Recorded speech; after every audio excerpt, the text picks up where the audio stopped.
Bangladesh football প্রেমীদের জন্য সামনে আছে দারুণ এক আন্তর্জাতিক ফুটবল আসর।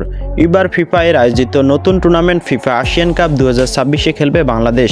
আর এই টুর্নামেন্টে বাংলাদেশের সামনে রয়েছে তিনটি গুরুত্বপূর্ণ ম্যাচ, মালয়েশিয়া, সিঙ্গাপুর এবং ইন্দোনেশিয়ার বিপক্ষে। তাহলে কবে মাঠে নামবে বাংলাদেশ?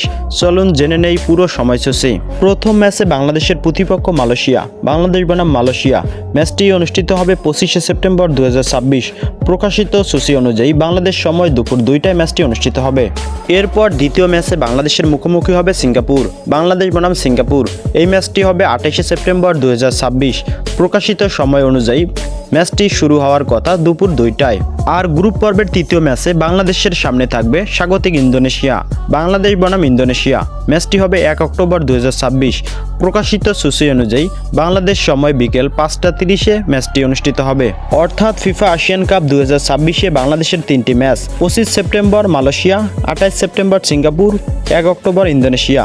তিনটি ম্যাচই বাংলাদেশের জন্য গুরুত্বপূর্ণ। বিশেষ করে স্বাগতিক ইন্দোনেশিয়ার বিপক্ষে ম্যাচটি হতে পারে বড় পরীক্ষা। তবে এই টুর্নামেন্ট বাংলাদেশের নিজের সামর্থ্য আন্তর্জাতিক মঞ্চে দেখানোর বড় সুযোগ। এখন আপনাদের কাছে প্রশ্ন, এই তিন ম্যাচের মধ্যে কোন ম্যাচে বাংলাদেশ সবচাইতে ভালো ফল করতে পারে? মালয়েশিয়া, সিঙ্গাপুর নাকি ইন্দোনেশিয়া?